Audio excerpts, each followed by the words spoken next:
Assalamu alaikum wa rahmatullahi wa barakatuh. This is a response to a conspiracy theory that was brought forward by Dr. Jalaluddin al-Tabari. And I don't feel like this is a point that's even worth responding to because it's so ridiculous. But I want to make an example out of him. I don't even need to say it. Fire intro. And actually, I was shocked that I found 6 different scholars separated 200-300 years apart from each of them, narrating a hadith from Sahih Muslim, saying that, it clearly says he was foaming and frothing at the mouth. And then they use Muhammad as the example in the dictionary for the word. And it's just ironic. But yeah, they all claim that Sahih Muslim has these hadith. But when you open the modern Sahih Muslim, that hadith does not occur. It changes the letter. It literally, they change the za to the ra with a dot. And that changes the meaning of. So there's a whole interesting conspiracy that I go into, but it's very, very fascinating. The manuscripts have been edited to make him seem less epileptic. Yeah. Okay, so here's what we have. We have a hadith that says that the Prophet, peace be upon him, وَتَرَبَّدَ وَجْهُهُ, meaning his face changed in color. All right. Now, there are books, late books, that say وَتَزَبَّدَ وَجْهُهُ. Tazabbada means foams. He foams in the mouth, right? So tarabbada, tazabbada, the words are very similar. And basically, Dr. Jalaluddin is claiming that the correct word is tazabbada, meaning foaming, and not tarabbada, meaning the color changed. And there's a conspiracy that occurred in which Sahih Muslim was tampered with, and that's why modern versions of Sahih Muslim say tarabbada. So the response to this, very simple, is that this is not a modern change in Sahih Muslim. In fact, you can find classical manuscripts of Sahih Muslim that include the word tarabbada. So for example, Kaysari Rashid Basha or Pasha in Turkey, for example, has it as tarabbada, and this is a copy that was written in the 8th century. Furthermore, if you check out Dar Ta'sil's edition of Sahih Muslim, which relies on 5 of the earliest manuscripts of Sahih Muslim, none of them include the word tazabbada. They all have it as tarabbada. Okay guys, so just by saying that, just by pointing out that classical copies of Sahih Muslim, classical manuscripts of Sahih Muslim all say tarabbada, that seals it. Like, I don't even need to continue with making this video, but I just want you to see how bad this is. Yeah, and you learn something, inshallah. You learn something, you learn how to deal with arguments like these. And I just want to have some fun. All right, let's do that. So this one is going to be a very important one, because this one we're going to go into a little bit of a conspiracy where somebody's hiding the real translation or the real version of Sahih al-Muslim. Yeah, I want to know, how's this guy talking about variants in manuscripts and editions of books and all that, and conspiracies, and he doesn't even know the name of the book, Sahih al-Muslim. First off, we have slide number 190. So first we're going to establish what the word we're looking for. Zab, tazbad. Shino zab. The side of his mouth had froth or foam appearing upon it. He, being angry, froth or foam appeared upon each corner of his mouth.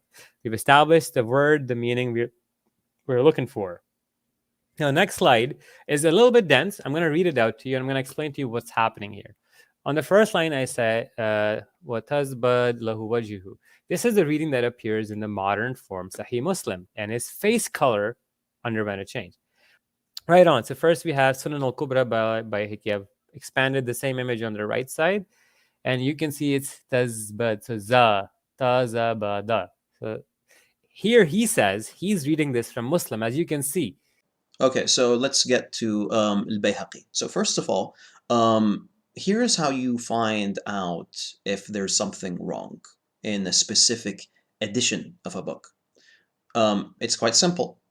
All you do is you try to find other editions of the same book. So for example, this is the Dar al-Kutub al-Ilmiya edition, and as you can see, it says Tarabbada. And here is al-Turki's edition, and once again it says tarabbada. Just by this alone, we can come to the conclusion that the edition that Dr. Jalaluddin relied upon included a mistake. This is most likely due to the editor of that specific edition that he was quoting from. Okay, now we have the next one is Al-Aqlil by As-Suyuti. So another method of determining whether a specific word is correct is by looking at the word in the other works of the same author. So for example, Suyuti in Al-Khasa'is includes the word as tarabbada, as well as his commentary on Sahih Muslim itself. He clearly defines it as tarabbada. He identifies it as tarabbada and then explains the word as the changing of the color of the face. Now we go to the next one. We have Abi Sarhan bin Masood. His PDF is right there as well. Remember, guys, always look at the source. Ignore what he's claiming. Look at the source itself. We see here there's no indication that the author is even quoting Sahih Muslim. So he can't claim that this author is pointing out something in Sahih Muslim that is no longer there. All right? And we have Tafsir of Ibn Kathir. Now he narrates it as in the Tarbad, but if you look at, he puts a number, and in the footnotes he says Fiza, Tazbad. So you can read it as foaming and frothing as well, meaning he's at the same time validating both of them. Look, huh? Shuf. Focus. All right? You're annoying me. The Zai here at the bottom of the page is indicating that in a manuscript of Tafsir bin Kathir, the word says tazabbada instead of tarabbada. Okay? This is not Ibn Kathir writing in the footnote. I can't believe I have to teach you this. Ya Allah. Shuf, focus, huh? I'm literally teaching this guy. I'm literally teaching him how to read. I'm literally teaching him how to approach texts. Yeah, this guy, he doesn't even know that Muslim is a name, Sahih al-Muslim, and now he wants to talk about conspiracy theories involving a cover-up that has to do with Sahih Muslim. And he's saying, shuf a theory, check out the theory. He says, according to Ibn Kathir, you can read it both ways. Shala, la, this is too much. This is too much. So, and then we go to the next one. We have Mizanul Haq by Carl Fander, and he also translated that as Tazbud. What Tazbud? Carl Fander kafir. Carl Fander had a hidden copy of Sahih Muslim. He passed away 150 years ago. These manuscripts predate him by like 5-6 centuries. He's using a source by a friggin' missionary in order to argue that Sahih Muslim has been tampered with. Yani, what the hell? What the hell? Going next, we have another one, Ibn Hamza, Ibrahim bin Muhammad, and he says, as you can see highlighted with Tazbad lahu wajhuhu. So again, foaming and frothing from the mouth of Muhammad.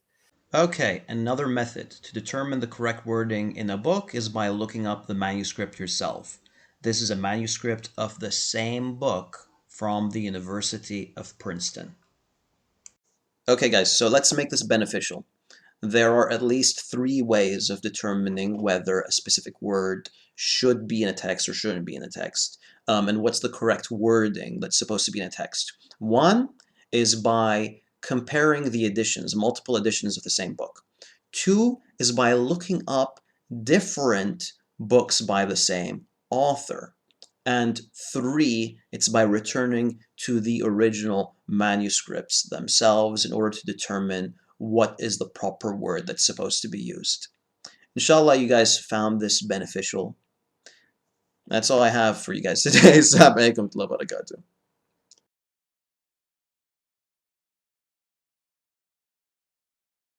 Damn, these are great points. Will Fahid I actually do not want to engage with him further.